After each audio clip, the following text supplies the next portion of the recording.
ಸಮರ್ಪಣಾ ಪದ್ಧತಿಯ 18ನೆಯ ಶ್ಲೋಕದಲ್ಲಿ, ಅಂದರೆ ಪಾದುಕಾ ಸಹಸ್ರದ 118ನೆಯ ಶ್ಲೋಕದಲ್ಲಿ, ಪಾದುಕಾ ದೇವಿಯನ್ನ ಕರೆತಂದ ಭರತ ಈ ಭೂಮಿಯನ್ನ ಬೇರೆ ರಾಜರಿಗೆ ಸೇರದಂತೆ ಆಳಿದನು ಅಂತಾರೆ ದೇಶಿಕರು.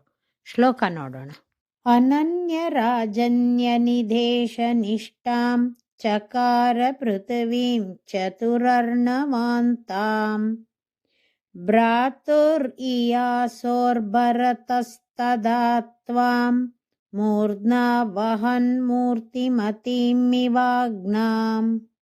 ಪಾದುಕೆ, ಹೇ ಪಾದುಕೆಯೇ, ತದಾ ಶ್ರೀರಾಮನು ಕಾಡಿಗೆ ಹೋದಾಗ ಭರತಃ ಭರತನಾದವನು ಇಯಾಸೋ ಕಾಡಿಗೆ ಹೋಗಬೇಕೆಂಬ ಆಸೆಯುಳ್ಳವನಾಗಿ ಭ್ರಾತುಹು ಅಣ್ಣನಾದ ಶ್ರೀರಾಮನ ಮೂರ್ತಿಮತೀಂ ಶರೀರವುಳ್ಳ ಆಜ್ಞಾಮಿವ ಆಜ್ಞೆಯಂತಿರುವ ತ್ವಾಂ ನಿನ್ನನ್ನು ಮೂರ್ಧ್ನ ತಲೆಯಿಂದ ವಹನ್ ಧರಿಸಿಕೊಂಡು ಚತುರರ್ಣವಾಂತಾಂ 4 ಸಮುದ್ರಗಳನ್ನು ಎಲ್ಲೆಯಾಗಿ ಉಳ್ಳ ಪೃಥಿವೀಂ ಭೂಮಿಯನ್ನ ಅನನ್ಯ ರಾಜನ್ಯ ನಿಧೇಶ ನಿಷ್ಠಾಂ ಬೇರೆ ರಾಜನ ಆಜ್ಞೆಗೆ ಒಳಪಡದಂತೆ ಚಕಾರ ಮಾಡಿದನು.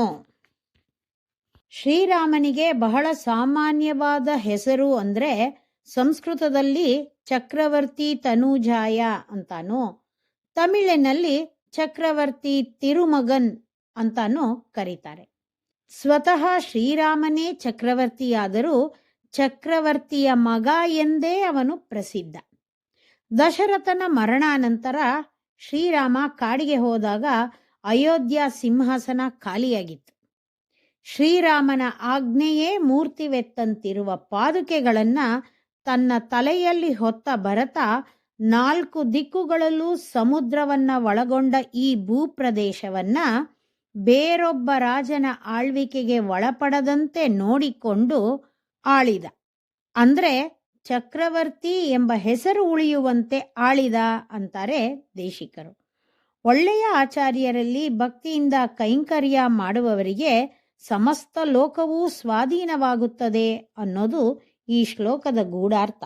ಶ್ರೀಮತೆ ನಿಗಮಾಂತ ಮಹಾದೇಶಿಕಾಯ ನಮಃ.